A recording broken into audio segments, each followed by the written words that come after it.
Everyone is terrified of working for King Charles. It turns out that according to Prince William's media pals, that King Charles is a bully and has inflicted emotional cruelty on aides and drove them out. He has been described as an outrageous bully. For years it has been asserted that King Charles has a reputation for mistreatment of staff. King Charles is known for his love of gardening, which reportedly includes keeping a pristine garden at his private home, Highgrove House. However, the monarch has been hit by allegations from royal gardeners who claim the working conditions at Highgrove are inadequate. The king's treatment of his staff has also been called into question by a new report in the Times. An article titled "King Charles, the Disquiet at Highgrove and the Gardener's Exodus" in the Times explores claims made by former royal employees. According to the outlet, King Charles has remained involved on the most minute level, supervising everything from the size of peaches to the shade of roses. The monarch apparently makes his opinions known to staff by sending notes in thick red ink, with his memos described by the outlet as strikingly specific, emotional, and demanding. According to the Times, King Charles allegedly uses his memos to share his almighty disappointment if anything in the garden is amiss. He has also been known for correcting grammar, the publication noted. And that's not all. The War of the Whales 2.0 is heating up again as the monarch and the heir spar in their favourite newspapers. Prince William's mouthpiece, the Murdoch papers, wrote that the king fired off memos to correct grammar and demand single flowers be moved, are wrecking morale among staff who are paid as little as minimum wage. Feminegra reports that the latest report from the Times confirms what many inside the royal household have said for years. King Charles creates a difficult work environment. At his Highgrove estate, often praised for its gardens, a staffing crisis has unfolded. Since 2022, 11 of 12 full-time gardeners have quit. They left due to low pay, unrealistic demands, and verbal mistreatment.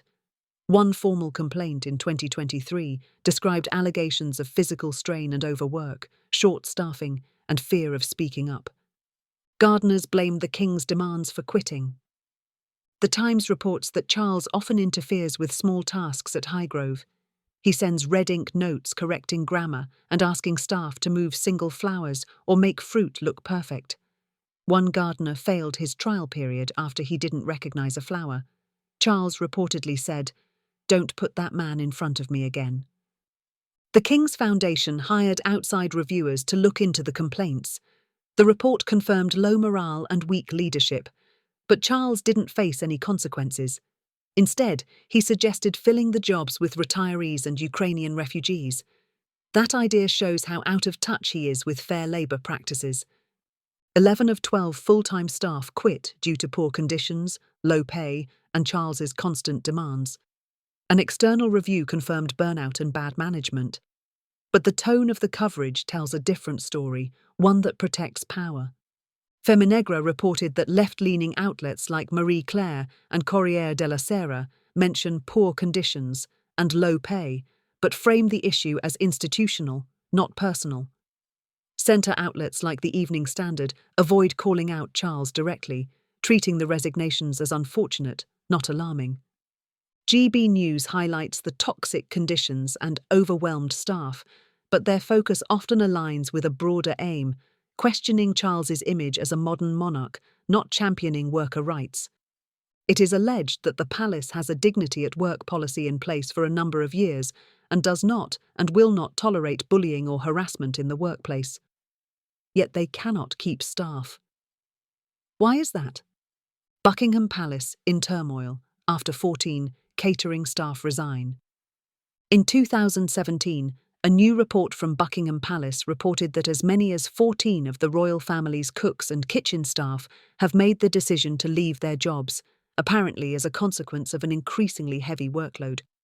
A new report from a Buckingham Palace source suggests that as many as 14 of the royal family's cooks and kitchen staff have made the decision to leave their jobs, apparently as a consequence of an increasingly heavy workload. The Sun reported that the staff are required to move between a handful of royal residences, meaning that they are often working extra hours and travelling back and forth between locations, making a work routine difficult. The staff told of feeling humiliated, sick, terrified, left shaking, with fear working for the royal family. Earlier that year, The Times reported that Sir Christopher Geidt stepped down from his role as the Queen's private secretary.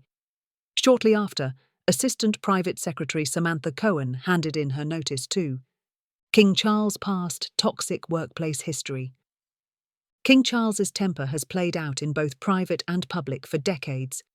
In July 2024, during the state opening of Parliament, cameras caught him snapping at a young page boy adjusting his robe. As the child tried to place the garment properly, Charles yanked his hand away in visible irritation. Some news outlets excused it as frustration with heavy clothing, but many viewers saw something uglier: royal entitlement on full display. The story echoes earlier accounts. In the documentary titled Royal Servants, former valet Ken Stronach once described Charles ripping a sink from a wall after losing a shirt stud, then grabbing him by the throat, muttering, "I just have to let this out." These stories aren't one-offs. Charles's authorized biographer Jonathan Dimbleby called him nigglingly critical, intemperate when challenged, and ignorant of office organization. Staff faced scattered demands, flying papers, and pressure to be on call at all hours. King Charles creates a difficult work environment. Something consistent is always the low pay and toxic environment. Palace workers left due to low pay, unrealistic demands, and verbal mistreatment. One formal complaint in 2023 described allegations of physical strain and overwork, short staffing, and fear of speaking up. Racial abuse and toxic palace workplace. Racism and elitism also shadow King Charles' workplace record. A black former personal secretary resigned after enduring racial slurs and a hostile work culture. Charles never acknowledged her departure. A black former secretary to the Prince of Wales, now King of England, at his country home in Gloucestershire, told an employment tribunal in 2001 that she left after being racially abused by other staff.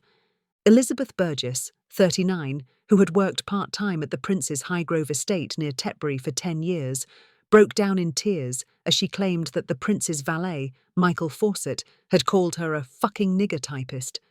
She resigned from the job claiming constructive dismissal because of abuse she suffered. Mrs. Burgess, of Bristol, was asked by Adam Tolley, the Prince's solicitor, whether she had ever made a formal complaint about her treatment. She replied, weeping, "It just brings back all sorts of memories. One time we were in the dining room and we were talking about the office Bible, the policy and procedures document that we were working on, and as I left, Fawcett said, 'What the hell would you know? You're just a fucking nigger typist.' As he said it, the door opened behind me and I heard the Prince of Wales call Michael, and he just flushed and I ran into my office." Mr. Fawcett and Mark Bolland, the Prince's deputy private secretary, had humiliated her and that she was sexually and racially discriminated against. She told the tribunal that a meeting with Mr. Bolland she had thought would be about annual leave entitlement when she returned to work after the birth of her second child, in effect turned into a disciplinary hearing.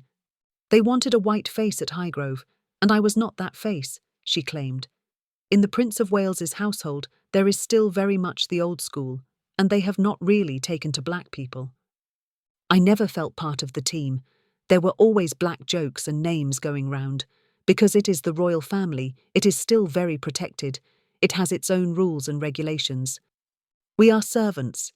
People who work for the Prince of Wales are not employees, and to be a servant's servant is bad enough, but to be a black servant's servant is worse. I would never have the old school tie, and I would never be one of them, even though I did a good job." King Charles believes that he does not discriminate, yet he denied his mixed-race grandchildren security while paying for lower-ranked royals such as Prince Andrew and Prince Michael of Kent's security. He has also been seen on making occasions refusing to shake the hands of black people during walkabout, yelling at staff about leaking pen. There is a pattern of unchecked power, eruptive moods, and entitled demands. The timing may point to internal palace politics. Some believe Prince William is behind the leak, but the substance reflects what insiders have long known. Charles has long faced allegations of staff mistreatment. He's simply spent decades being shielded from their consequences. If you want to support our work, give us a monetary gift of super thanks, super like, so we can continue to bring you truth in royal reporting. Like, share and subscribe. Have a great day.